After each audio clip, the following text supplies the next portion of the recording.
Hello again and welcome to part 6 where I'm looking at the Fluke 87V. I've had a few people post about when I run these transient tests how that's stressing the mobs. A few people have commented about how fast that I run them and it's not giving the mobs time to cool. Recently a person had posted how if you put DC into one of these meters, something like in the order of 1200 volts, that it would over time stress the mobs and cause them to be damaged. So what I've done is I've set up a test where I've got a high voltage power supply. It's putting a DC voltage into that 87V right now. And then I'm using a small data logger here to log both the current and the voltage. So I didn't want to spend any time on this, so you can see I'm using some software that I wrote for my Hayabusa motorcycle. I use this to communicate with the bike's ECM and I log the data off of it. So this plot that I'm showing here is the current coming off of the power supply. That power supply is good for 200 microamps. So it's scaled such that 0 volts would be 0 amps and a maximum of 5 volts is going to be 200 microamps. If we look at the voltage, you can see it's 1.26 or so volts, and that is multiplied by 1000, so it's actually 1.2 kilovolts. So basically in a nutshell, it's not drawing any current. You wouldn't expect it to. Again, I talked about it in the very first video that the MOVs that they used in the 87V when I tore it apart, I think those had a DC rating of 800 volts. You have 2 of those in series. That would get us up to 1600 volts. And then on top of that, the one leg is in series with a 1 mega ohm resistor. The other leg is in series with a PTC that's in series with a surge resistor. And the combined resistance of those two is going to be somewhere around 2300 ohms. So I'm sampling every 10 seconds. So not quite 24 hours. But again, there's no change in the current whatsoever. So what I'm going to do is go ahead and adjust this power supply up just a little bit. I'm going to speed up our refresh rate to once a second. Oh, you see I went the wrong way with it. Let's just go ahead and zoom in a little bit. Alright, you can see we're close to 1.5 kV now. Let's have a look at our current and see if that's changed at all. Of course, that power supply as well as the meter and the coax cable has a little bit of capacitance, so when you make that change, it is going to change the current slightly. But let's go ahead and we'll shut off the voltage monitor and let's just look at the current. So you can see it has gone up a little bit.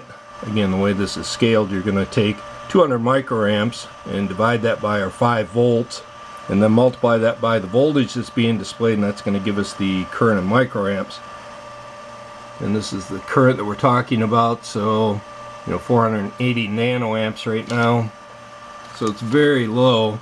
Again, I'm assuming that I could let it sit like this pretty much indefinitely and it's not going to be a problem. Again, those MOVs having a rating of 800 volts a piece in series at 1600 volts, so even at 1500 volts I don't think it's going to cause a problem. What I'm going to do is go ahead and adjust this up a little bit higher. Again, I think those MOVs are rated for 800 volts a piece.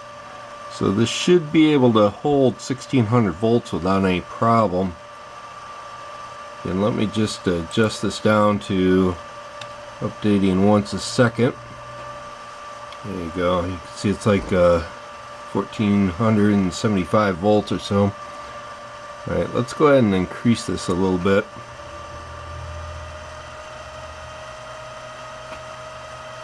That's probably a little high. So there's 1600 volts pretty much on the nose. Let's have a look at our current now. And you can see it's gone up slightly. You can see it's still quite stable. And to give you some idea what that would be, that's 200 microamps divided by 5 volts times what we're reading on the screen here, which is in voltage. So that works out to, looks like 2 microamps. Not a whole lot of current, and again that's at 1600 volts. So what I'm going to do is we'll change this back to log every 10 seconds. Again, with the meter in the off position, I'm not too concerned about damaging the front end of it again. I think what I'm going to do is just let it sit like this for the remainder of the test. Alright, so again, this is looking at the current, and these 3 steps represent the 3 times I've changed the voltage. Of course, you can see this downward trend here You can see the voltage is very solid. Again, this is a little over 1.6 kV. There you go. So just slightly over 1.6 kV. Again, those MOVs I think are rated for 800 volts a pop, so should be good to 1600 without any problem. So what are we up to now? This is 53,793. Of course, we're only sampling once every 10 seconds, so that's pretty good. 6.2 days. And I think that that's long enough now to be running this test. I'll tell you what, let's just go ahead and I'll turn off the power supply.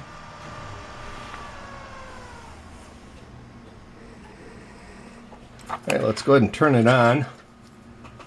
See, at least the meter still powers up.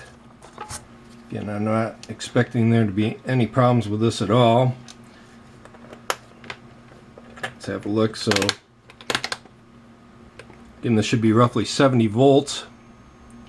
You can see that that is fine. Let's try low voltages. So this will be 2.5.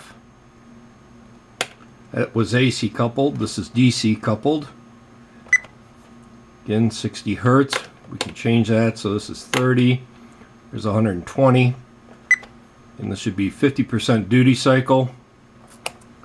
This will be DC 5 volts. That looks good. Let's try a little higher voltage. So again, this should be roughly 60 for a millivolt range.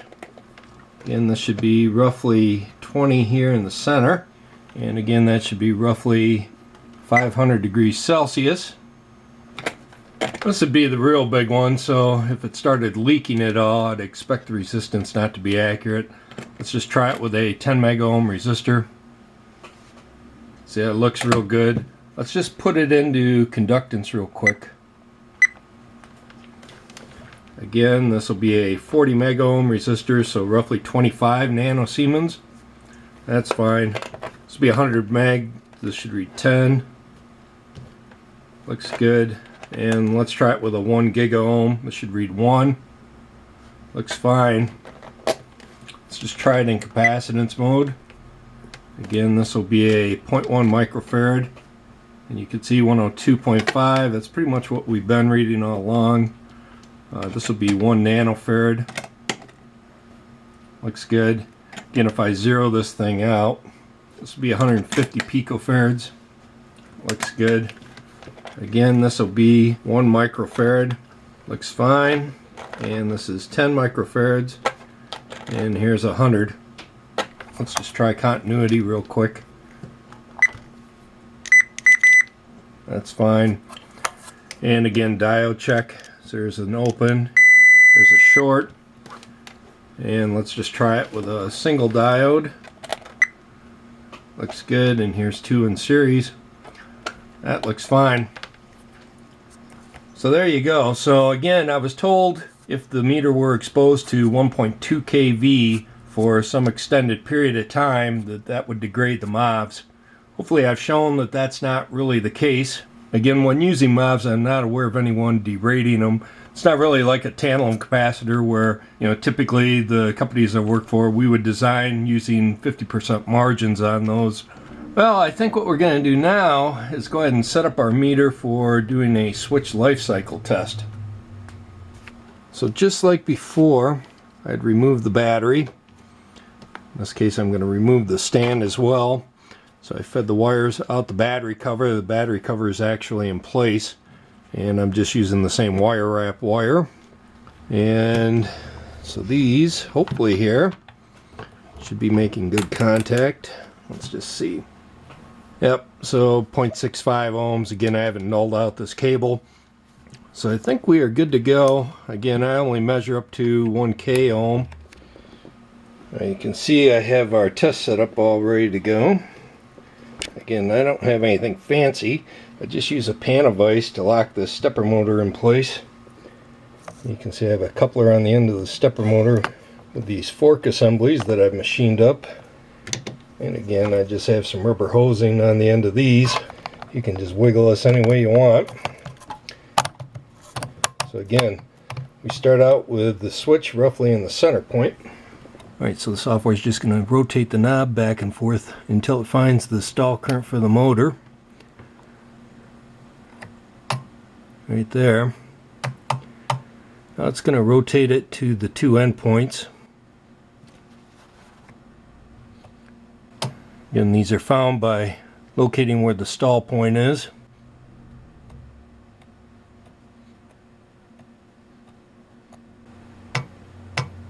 That's it. We can go ahead and start the cycling now.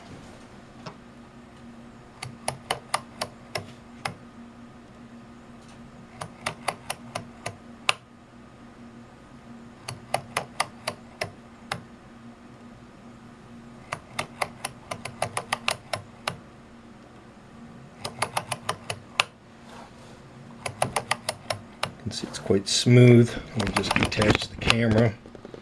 Get a few different angles.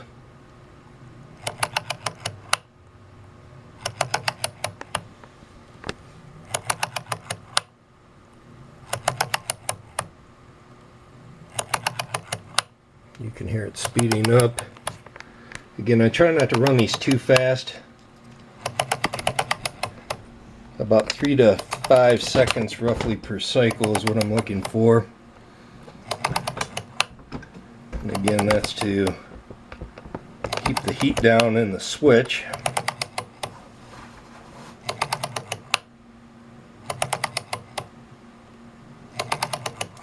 Alright, it looks like it's up to speed. And now we just have to wait. And we got a whole 31 cycles on it.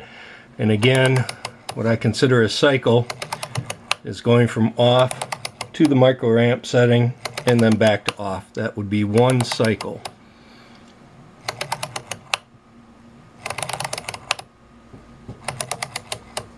Currently we have about 320 cycles on it, looks like. I'm not noticing any difference as far as the sound, and the resistance is actually dropping. I've seen that before where when the meters are new and you start rotating them like this, it's almost like the parts start to wear together and they make a little bit better contact. It's not much. Alright, we just passed 3,400 cycles. I'll let you hear what it sounds like.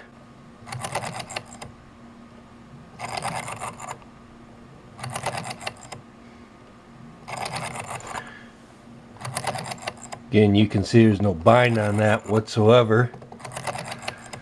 It's not even touching the back side of the knob. Again, I just basically want the knob to fall into place on its own at both ends.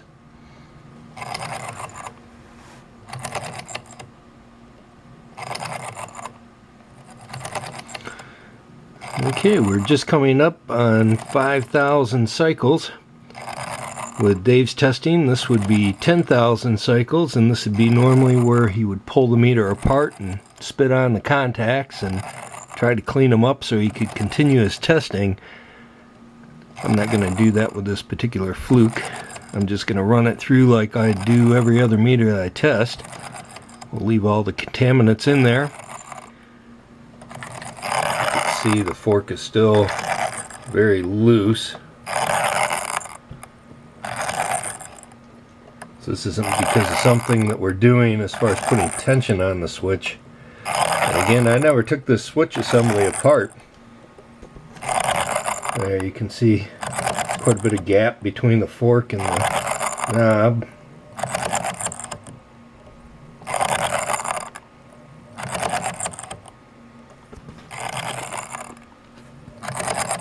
We just lost power at the house. Of course, that shut down our jig. Let me just back this up. Boy, you can hear it grinding there. I can tell you the contact resistance still looks really good. It looks pretty good there.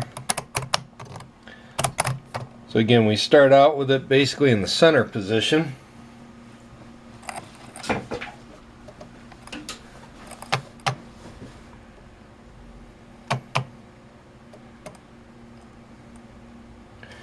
And we have to retrain, I had an idea where to set the current this time.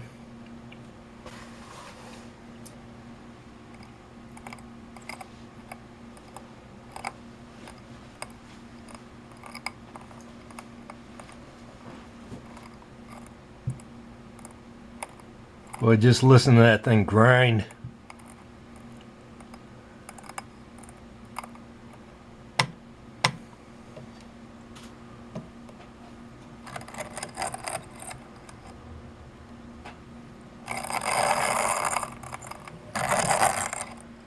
Again, the resistance is just looking real good. I don't have a whole lot of cycles on it yet since I power cycled it, but it basically remains flat. I just don't like the sound of it. Alright, it looks like we now have about 38,000 cycles on this meter. Here the knob continues to grind. See, our fork is still quite loose. I have not stopped the testing. This has just basically ran non-stop since the power outage. You can see the resistance still remains quite stable. Meter does glitch every now and then. Again, I'm not going to filter any of that out. You'll see what it is that the software is captured when I eventually put all this up. Looks like most of the debris down in the base of the switch probably is from our little rubber fingers. None of it looks really gray.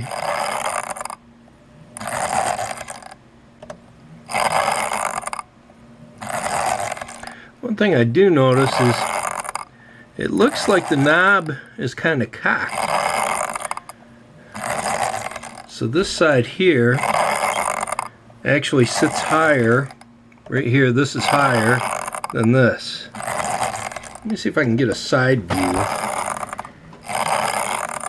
There, you see how wide the gap is? If you just kind of look right where my finger is. See how much higher it is there versus here? Not sure what would cause that. Again, I've never taken this knob assembly apart.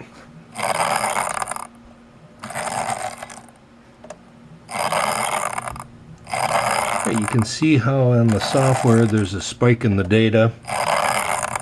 Again, that's going up to about 1/2 of an ohm. So it's a fair amount of deviation. I've been seeing these off and on. Again, this meter has not been apart since I started running these tests. The meter now has just slightly over 40,000 cycles on it. Still not a whole lot of particulates down in the base. Looks pretty clean. And again, you can see the fork is still loose.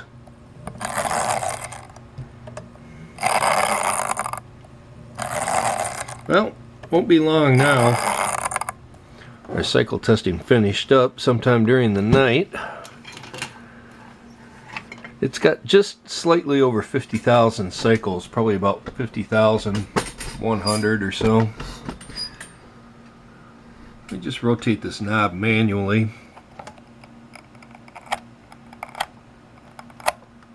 See, it does click. I don't think the springs are a problem. Hear it grinding though?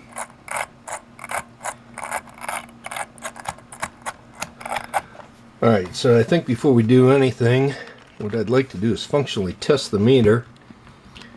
Of course, it doesn't have a battery in it right now. Boy, that just is grinding. Alright, let's have a look. So,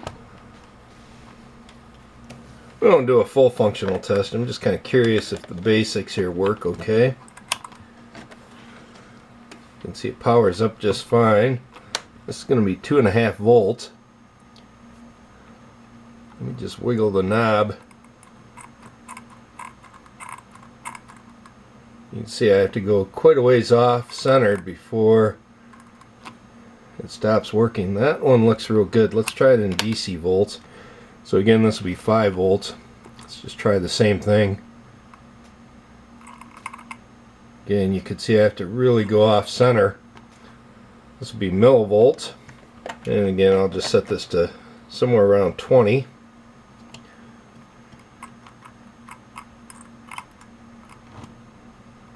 You can see I really have to go off center quite a ways before it stops. And resistance, obviously with leads open, let's just try it with a 10 meg. And no problems at all. And let's just try it with a 1 ohm. And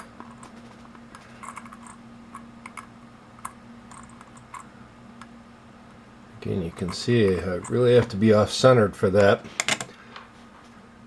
A few people have asked what I use for soldering iron. This is a solder tech made by Pace.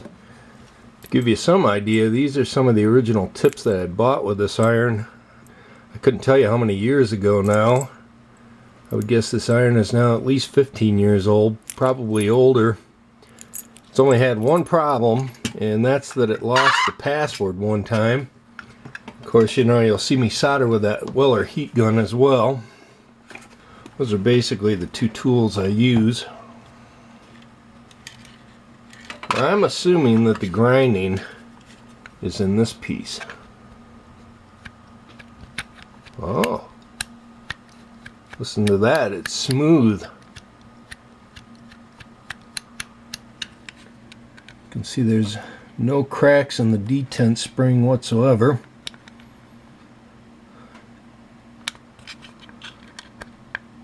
All 4 prongs look really good. You can also see there's no plastic residue in it. No signs of wear whatsoever.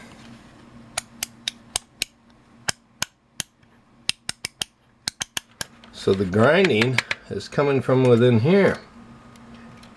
That's not good. Alright, you can see our shield stayed flat. Let me just try turning the knob. Oh, listen to that. Oh, that's really bad. I got visions that this is not going to look well.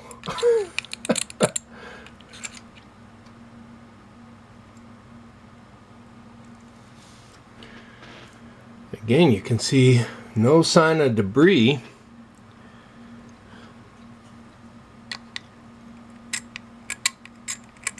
Listen to that. Alright, let me just go ahead and pop these wires off here real quick.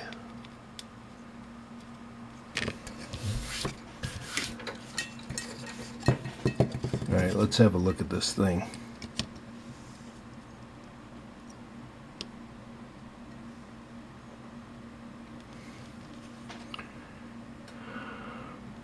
If you're a machinist, you probably know what a chatter mark is.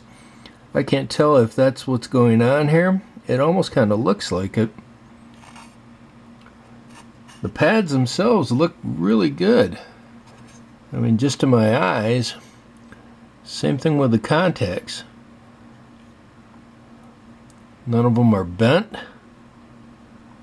They don't appear to be wore off.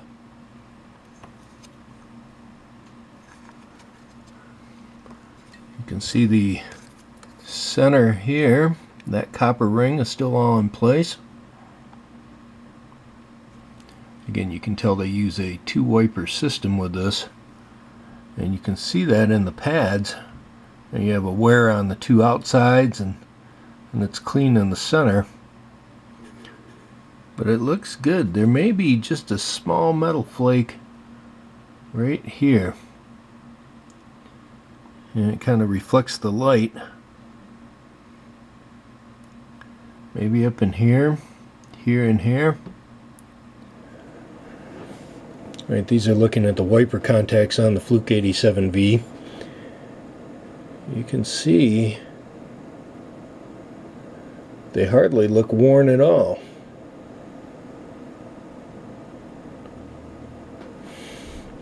You know, I don't see any kind of grooves or anything being worn in them.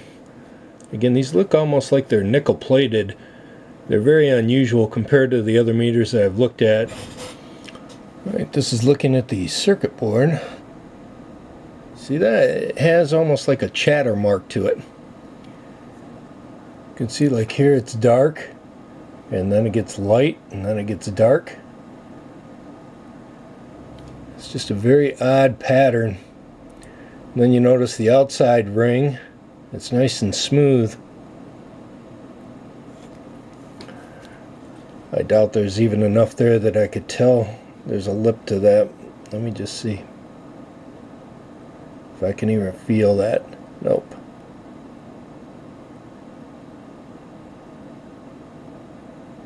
Yeah, the height of that is so small I can't feel it with this pointer stick. See, like right at the tip, I think that is a piece of metal. Maybe. Let's just zoom in, have a look. Yeah, it's definitely a piece of metal shaving. Let's see what the edge of the pad looks like. You know, it's just like a little sliver sitting there. See, look at the edge of that right there. It almost looks like it's peeling off some metal. As it's wearing down, it's like the fingers are kind of gripping around that centerpiece and peeling it away. You know, the 17B Plus, it doesn't use this double finger contact.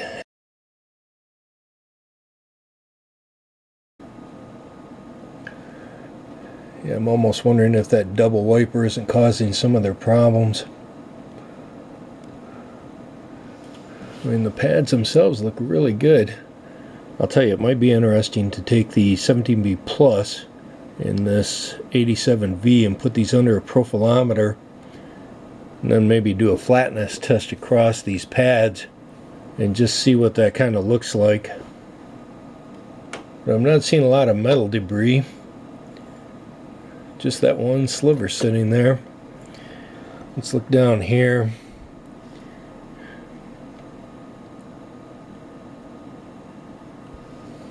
Right in here you can see a couple of flakes of metal, but all in all, again, it looks pretty good.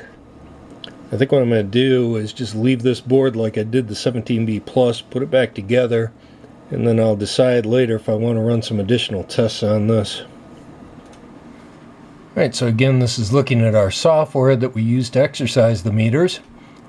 Again, the top file is Fluke 87V. D stands again for dry contact, and N means it's a new meter. And that's followed by the stall current. The file beneath it is Fluke 87V Part 1.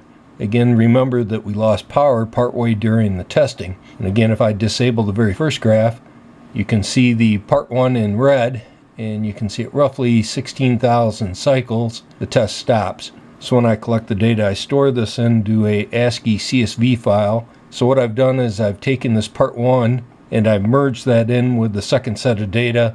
You can see that the two are identical, or then our data just continues off to the right. So now that you've seen that, what I'll do is I'll remove this Part 1. Let's go ahead and we'll load up all the data that we've collected to date. Currently I'm showing the data as the mean, or the average of the last 50 samples. Again, this is a rolling average. Again, by far the worst meter you're seeing is our yellow trace, and again that's our Centec 830B. Again, that meter is sold by Harbor Freight. It's normally given away free with a purchase. So let's go ahead and turn off some of these plots. So we'll deselect the Centec meter. We'll turn off our baseline meter. This pink trace is our Casun test. The purple trace is the EOSUN EM129. And then this last white trace is our Agilent U1231A. Okay, so what's remaining now is the two Bryman meters and the two Fluke meters. So let's go ahead and look at the raw data. Again, the dark blue trace is our Fluke 87V. Again, you may remember I said that that meter was spiking quite a bit while I was cycling it. It looks like they go all the way up to almost 3 ohms peak. And you can see that off here to the right. It's actually 2.842 was the maximum value that it reached. Because we're zoomed in right now, the software doesn't display the maximum for the remaining meters. Again, the Agilent meter is basically off the chart. I'll just go ahead and rescale. And now you can see it actually reached 1000 ohms. And again, that's the upper limit of what I detect. And you can see that for every other meter. This is our baseline.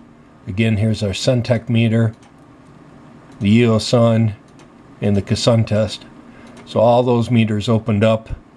And again, you don't see that with the two Flukes or the two Bryman meters. Let's go ahead and change this back to normal sampling. And I'll show you this in 3 dimensions. So again, this is our Bryman BM 839. Notice the vertical scaling on all these. This is our baseline meter. This is our Agilent. This is our Soldering Test, our Fluke 87. This is the Fluke 17V Plus. This is the EOSun, followed by our Centec, and again the BM 869. This is our log data. Again, the white trace at the top is the total number of make-break cycles. And again, we've ran this for 50,000 cycles. Looking across the horizontal axis, this is resistance. And you can see we're measuring between 1 milliohm up to 1000 ohms. Of course, if a meter were perfect, it would just be a flat line all the way across 50,000 counts. So what we can see with our 17V Plus, we reached 1 milliohm in about 350 cycles. Again, when I originally started collecting this data, I didn't show any data below, I think, 10 milliohms. And I did that because, to me, that data is basically meaningless. But people wanted to see that additional data, so I've gone ahead and included that. Again, some of the worst meters, again, this violet one here is our Centec meter. So we can see that it basically reaches 0.1 ohms in less than 200 cycles.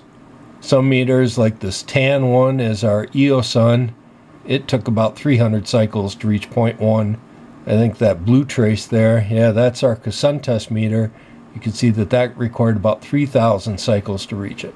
Again, the 17V Plus never reached it. Again, the software can sort the meters, so we can just hit sort. And you see it picks the two Flukes followed by the two Brymans. And again, the software can't distinguish between these meters. And again, that's because I've set our limit here for 50 ohms. If I adjust this down to, say, 1 ohm, and then I hit sort, you can see it's placed the 17V Plus at the top, followed by our two Brymans, followed by the 87V. And again, that's because the 87V was the only meter of the 4 that it actually broke the 1 ohm threshold. So again, it really just depends what metrics you're using to compare the meters. Personally, I would say the 87V and the two Brymans are comparable, and then our 17V Plus is still the best meter in class that I've seen. Next, I'll be dropping this 87V onto a piece of hardwood, and this will be from about 1 meter up.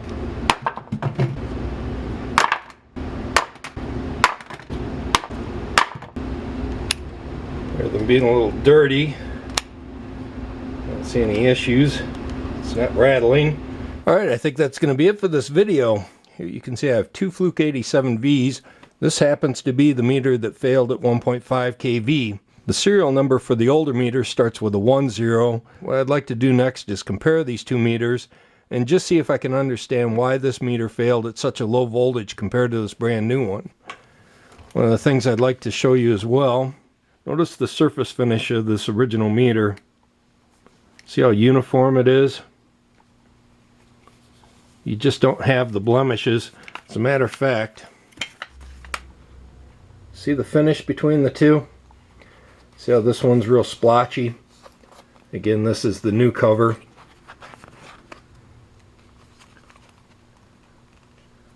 Yeah, I'm not sure how that's going to show up in the light, but you can see like right up in here. It just looks really bad. But compare that with the original one. You can just see it's a very uniform texture. Again, notice the difference of the yellow. See how much brighter this is? This is very faded. Again, this is the newer meter. Alright, so I don't know if I'm going to make a part 7 yet. Again, I'll definitely take the two meters apart. I'll see if I can figure out why this latest revision of the meter outperforms this original one that I had tested by such a wide margin. Again, there should be something quite obvious when I look at the two, but I may not actually make a video of it. So long for now, until the next video. Later. The meter now has about 18,000 cycles on it. I'm not noticing any difference as far as the sound.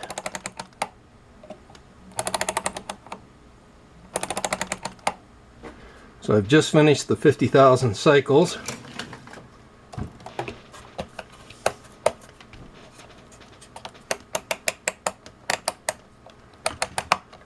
can hear it clicks pretty good still. The 17B Plus has now been running about 49,000 cycles. That's non-stop. You can get an idea what this switch sounds like compared to the last Sun test meter that I ran.